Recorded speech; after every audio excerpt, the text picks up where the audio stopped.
బాగున్నదన్నా?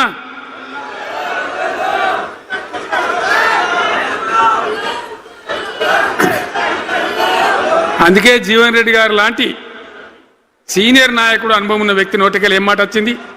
కాంగ్రెస్ పోవాలి, బీఆర్ఎస్ రావాలి. ఎందుకు వస్తుంది ఆ మాట? వటిగానే వస్తుందా? బాధ్యత లేకుండా వస్తుందా?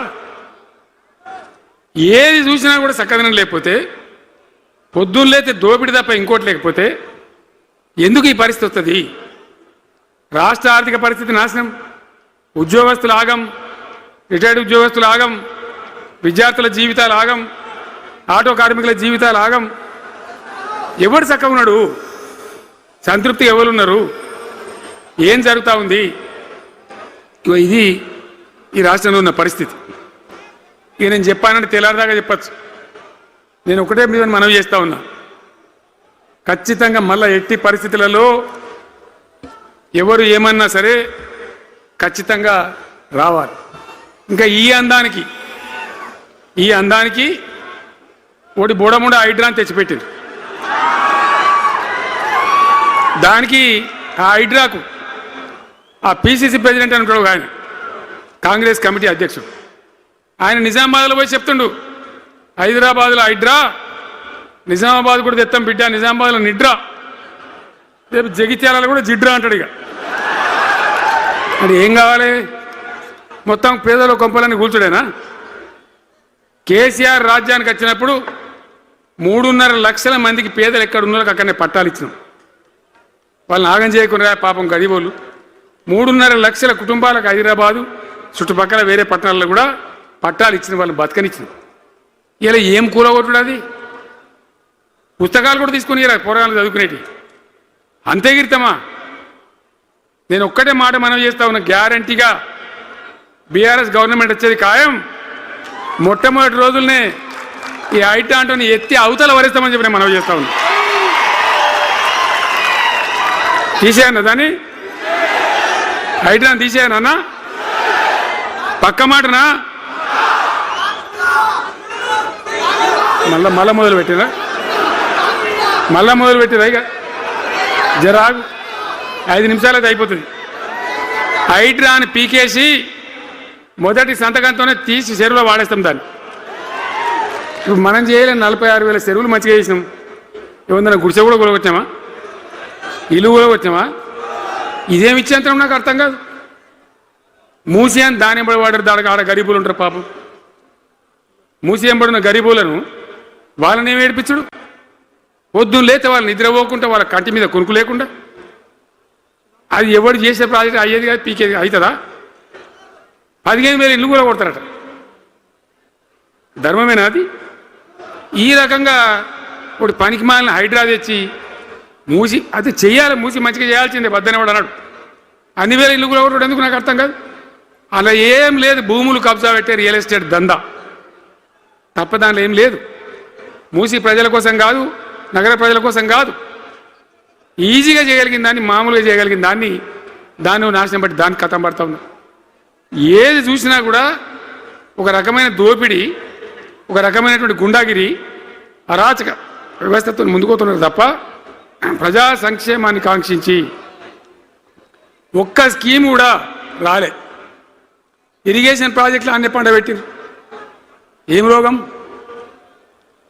ఒకనాడు కాకతీయ కాలువ మీద, మన వరద కాలువ మీద మోటార్లు పెడితే ఏం కోసాది? మా శంకరెడ్డి చెప్తా ఉండే ఇంతకుముందు, 1000 మోటార్లు పెట్టుకుంటే వచ్చి కోసుకపోదురు, లారీలు మోటార్లు ఎత్తుకపోదురు. ఇదే వరద కాలువ మీద కేసీఆర్ రోజులు ఎవడన్నా మాట్లాడిందా? మాట్లాడలే. చివరికి ఏం చేసింది మీరు మంచిగా వినాలి. వీళ్ళు మామూలు పని చేస్తలేరు, మన జీవితాలకే బాంబులు పెడుతున్నారు. ఆ రోజు కూడా నరేంద్ర మోడీ ప్రధానమంత్రిగా ఉండే ఆయన ఏం చేసిండు? కరెంటు మోటార్లకు మీటర్లు పెట్టాలి, నువ్వు పెట్టాలి కేసీఆర్ అని నా మీద ఒత్తిడి. నేను చెప్పిన నా పానం పోయినా సరే, చచ్చినా సరే నేను మీటర్ పెట్టా అని చెప్పిన. పెట్టలే.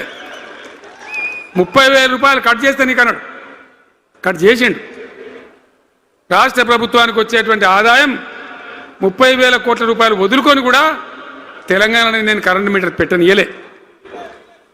నేను ముఖ్యమంత్రి ఉన్నాను రోజు. ఇవాళ ఏం చేసింది తెలుసా వీళ్ళు మీకు? మీకు తెలియలే, మీరు అమాయకులున్నారు. ఢిల్లీకి పోయి ఒప్పుకున్నారు. ఒప్పుకొని ఏం చేసినారు?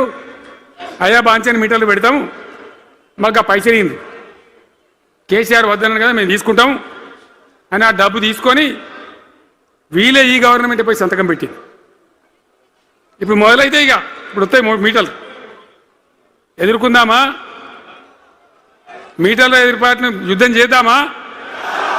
కొట్లాడదామా? ఏమన్నాం మనం? నాకు అర్థం కాదు. రైతులు మంచిగా ఉండాలి, వ్యవసాయం మంచిగా ఉండాలి, పల్లెలు బాగుండాలి, వృత్తి పనులు బాగుండాలి. ఇప్పుడు యాదవులకు గొర్రెలు ఇప్పించినాం. ఇప్పుడు వస్తున్నాయా గొర్రెలు?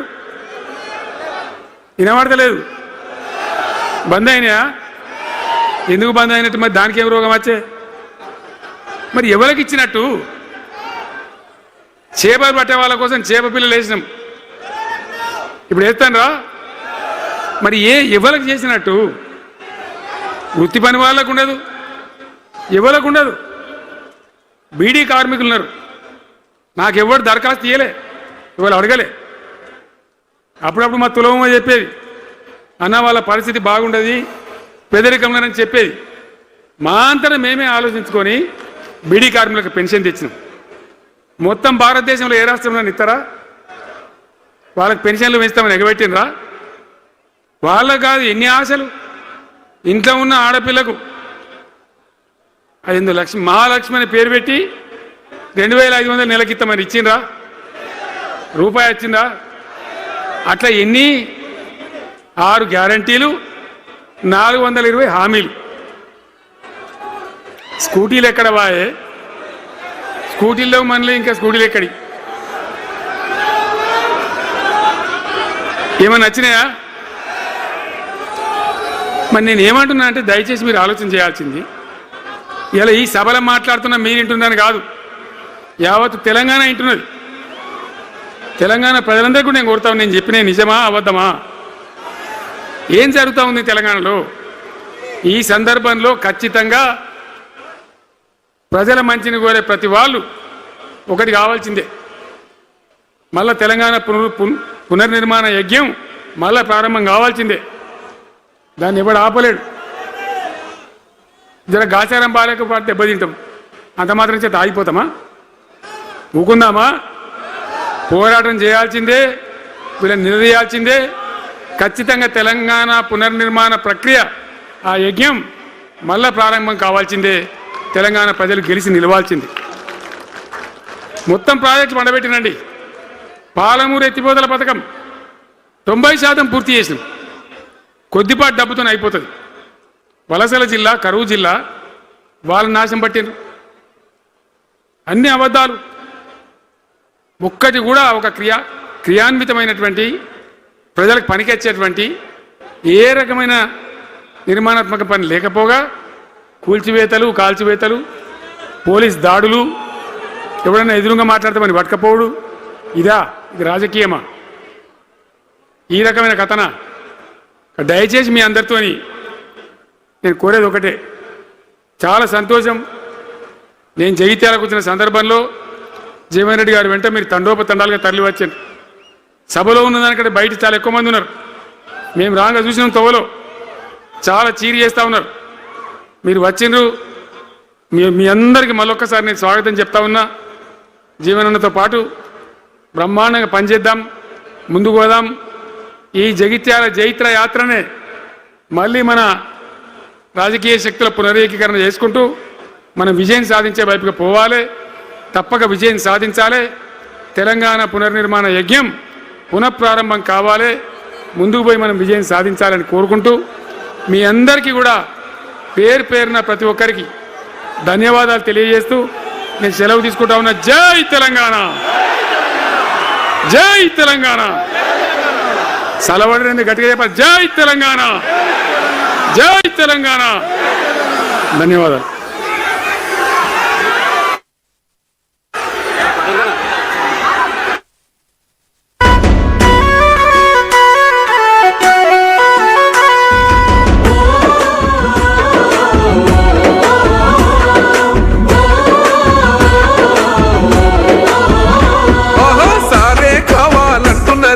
తెలంగాణ పల్లెలల్లా మల్ల కారే రావాలంటున్నరే తెలంగాణ జిల్లాలల్లో సారే కావాలంటున్నరే తెలంగాణ పల్లెలల్లా మల్ల కారే రావాలంటున్నరే తెలంగాణ జిల్లాలల్లా ప్రత్యేక రాష్ట్రం తెచ్చినోడు పండుగల్లే